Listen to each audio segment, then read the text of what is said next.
2025 में tax system बहुत smart हो गया है और अगर आप आज भी पुराने ज़माने के हिसाब से टैक्स फाइलिंग कर रहे हो तो आपको इनकम टैक्स डिपार्टमेंट की तरफ से एक सरप्राइज़ ज़रूर मिल सकता है, क्योंकि छोटी सी भी गलती आपका रिफ़ंड डिले करा सकती है, नोटिस आ सकता है या फिर एक भारी पेनल्टी आपको भरनी पड़ सकती है। तो अगर आप चाहते हो कि भारी पैसा ना भरना पड़े और सर दर्द से भी छुटकारा हो जाए तो इस वीडियो को एंड तक ज़रूर देखना।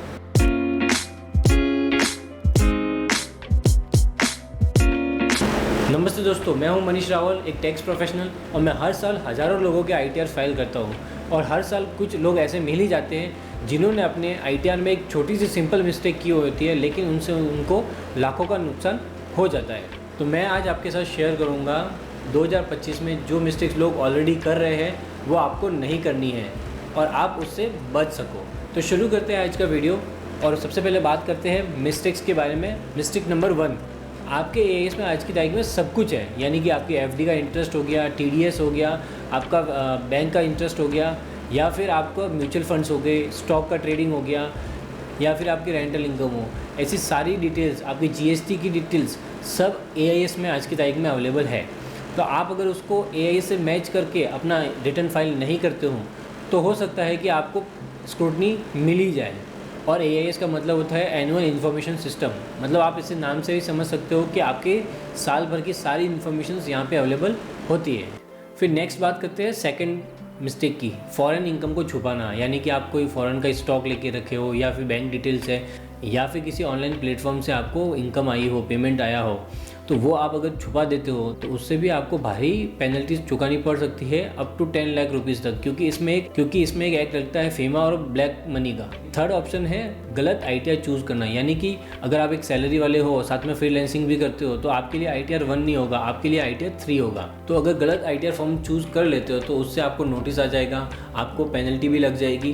तो ऐसी बहुत सारी परेशानियाँ हो सकती है। तो सही ITR अगर आपको जानना है कि आपके लिए कौन सा एप्लीकेबल होगा तो यहाँ आई बटन पे वीडियो आ रहा है, उसके ऊपर टैप करके आप वो वीडियोस भी पूरा देख सकते हो। फिर फोर्थ है अपना HRA क्लेम करना विदाउट रेंट रिसिप्ट, यानी कि क्या होता है, कई लोग फर्जी रेंट रिसिप्ट बना के और अपना रेंट का HRA का क्लेम ले लेते हैं, तो उससे आपको पेनल्टीज़ हो सकती है। इसके लिए आपको प्रूफ होना ज़रूरी है कि आपने एक्चुअल में रेंट पे किया हो, आपके पास एक्चुअल में एग्रीमेंट भी हो और आपने पेमेंट भी ऑनलाइन किया हुआ हो। फिर फिफ्थ है AIS 26AS फॉर्म 16, अगर ये तीनों आपस में मैच नहीं है तो इससे आपके रिफ़ंड में भी प्रॉब्लम आ सकती है, क्योंकि क्या होगा, आपके फॉर्म 16 में जो है चीज़ें अवेलेबल है वो अगर AIS में नहीं होगी तो आपका रिफ़ंड अटक जाएगा। तो इसलिए ये आपस में मैच करने ज़रूरी है, अगर मिसमैच हो गए तो आपका रिफ़ंड अटक गया समझो। फिर 6 मिस्टेक है फाइलिंग आफ्टर ड्यू डेट्स। कई लोग क्या होते हैं कि आराम से फाइल करेंगे, लेकिन उसके बाद वो जब फाइलिंग की डेट आ जाती है तब वो भूल जाते हैं, और जब भूल जाते हैं तो उसके बाद वो आफ्टर डेट फाइल करते हैं, ड्यू डेट के बाद फाइल करते हैं, तो उसके बाद उनको पेनल्टीज़ भी लगती है, और ये पेनल्टीज़ कई बार 5,000 रुपये तक भी होती है। डेट फाइल करते हो तो आपका रिफ़ंड का प्रोसेस डिले हो जाता है, आपका ITR का प्रोसेस होने में भी डिले हो जाता है, और उसके बाद इंटरेस्ट जो भी आपको मिलता था वो भी, आपके रिफ़ंड के ऊपर इंटरेस्ट जो मिलता था वो भी नहीं मिलेगा आपको। फिर 7th पॉइंट है एडवांस टैक्स कैलकुलेट करना। अगर आप यूट्यूबर हो या फिर एक कंटेंट क्रिएटर हो तो आपके पास बिजनेस इनकम आ रही है और अगर आपके पास टैक्स हो रहा है, जो आपको टैक्स पे करने आ रहा है, वो अगर 10,000 रुपये से ज़्यादा है तो आपको अपने एडवांस टैक्स की कैलकुलेशन कर लेनी चाहिए और इसको क्वार्टरली फाइल कर देना चाहिए, यानी कि 4 क्वार्टर में आपको अपना एडवांस टैक्स पे करना होता है। 25%, 50%, 75% और 100%, इस तरीके के रेशो में आपको अपना एडवांस टैक्स पूरा पे कर देना चाहिए। अगर नहीं करते हो तो उससे आपको अपने रिफंड्स मिलने में या फिर आपका ITR प्रोसेस होने में भी डिले हो सकता है, और साथ साथ में उसके ऊपर इंटरेस्ट भी लगेगा अलग से। अगर आपने अपना जो पेमेंट आ रहा था एडवांस टैक्स का नहीं करते हो तो जब आप अपना ITR फाइल करोगे ना, उसके ऊपर इंटरेस्ट अलग से कैलकुलेट होगा जो गवर्नमेंट आपसे लेगी। फिर नेक्स्ट आता है क्रिप्टो इनकम हाइड करना। वैसे तो आज की डेट में आसान नहीं है क्रिप्टो इनकम को हाइड करना, लेकिन फिर भी कई लोग हाइड कर लेते हैं, तो उससे भी जो आपको पैसा आ रहा है ना वो टैक्सेबल होके आता है। तो अगर आप उसे छुपा देते हो तो आपको काफ़ी परेशानी हो सकती है, और उसके ऊपर 30% तक टैक्स लगेगा और ऊपर से पेनल्टी जो वो लगाएंगे वो अलग से होगी।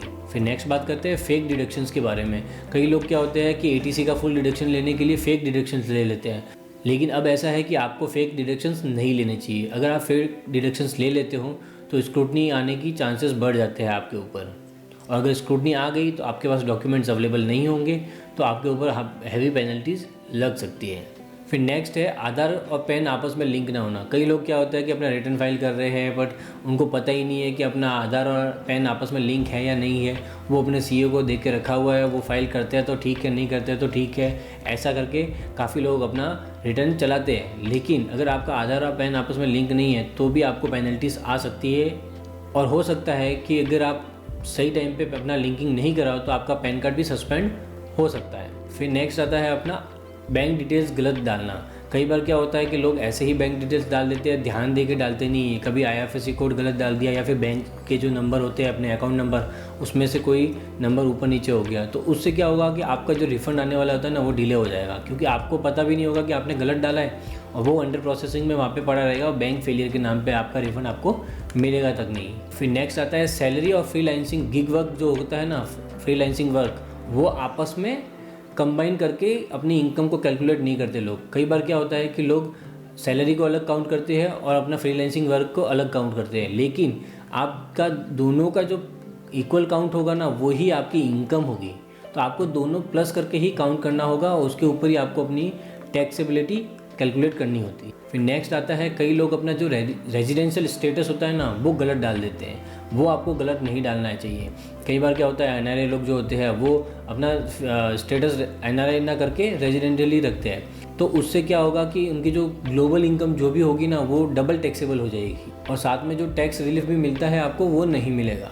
नेक्स्ट पॉइंट आता है अपना GSTR 1 और 3B। ये GSTR 1 और 3B बिजनेस वाले लोगों के लिए होता है जिसके पास GST होता है, यानी कि GSTR 1 और 3B की जो सेल्स होती है ना वो आपस में मैच करनी चाहिए। अगर ये आपस में मैच नहीं करती है तो आपकी ITC जो होती है ना वो भी ब्लॉक हो सकती है। फिर नेक्स्ट आता है high value cash deposit transactions और UPI। अगर आप ये UPI और कैश डिपॉजिट हाई वैल्यू में करते हो तो ये आपको इग्नोर नहीं करना चाहिए, क्योंकि क्या होता है ना, आप जो कैश डिपॉजिट ज़्यादा कर देते हो एक लिमिट से, जो गवर्नमेंट की लिमिट आपको दी हुई होती है, उसके बाद आप जैसे ही करते हो कैश डिपॉजिट और तो आप गवर्नमेंट के रेडार में आ जाते हो, यानी कि इनकम टैक्स के रेडार में आ जाते हो और वो कैश डिपॉजिट भी आपके AIS में शो होता है। और ज़्यादा कैश डिपॉजिट है तो आपको उसको डिस्क्लोज भी करना होगा, या फिर ज़्यादा UPI ट्रांजेक्शन्स है वो भी आपको डिस्क्लोज करने होंगे, या मतलब कि वो बिजनेस के लिए हुआ है या नहीं हुआ है, और हर एक कैश के पेमेंट को आपको शो करना होगा। मतलब सिंपल सा है कि कैश डिपॉजिट और UPI को तो रेड फ्लैग समझो कि आपको लिमिट में यूज़ करना है, ज़्यादा यूज़ नहीं करना है। फिर नेक्स्ट आता है अपना नो इन्वेस्टमेंट बिफोर 31 मार्च। लोग क्या करते हैं कि एंड ऑफ द ईयर अपना इन्वेस्टमेंट कर देंगे या फिर बाद में करेंगे, ऐसा करके इन्वेस्टमेंट को टाल देते हैं, लेकिन साल खत्म होने आ जाता है फिर इन्वेस्टमेंट कुछ भी नहीं होता।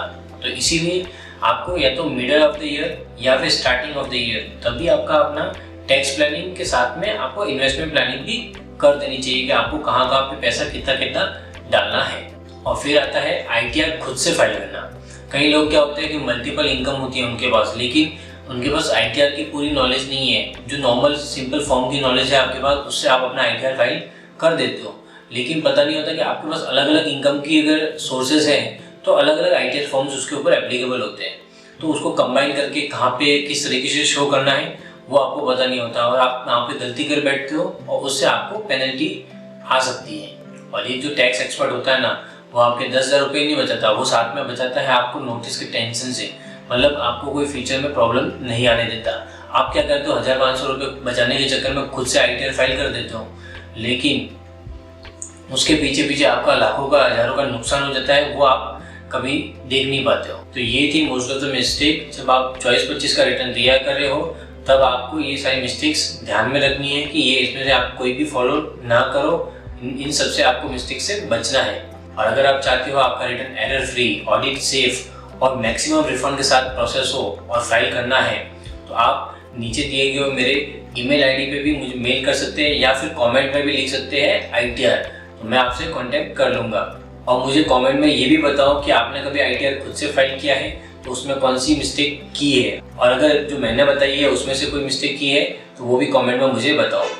Thank you so much. अब मिलते हैं अगले वीडियो में।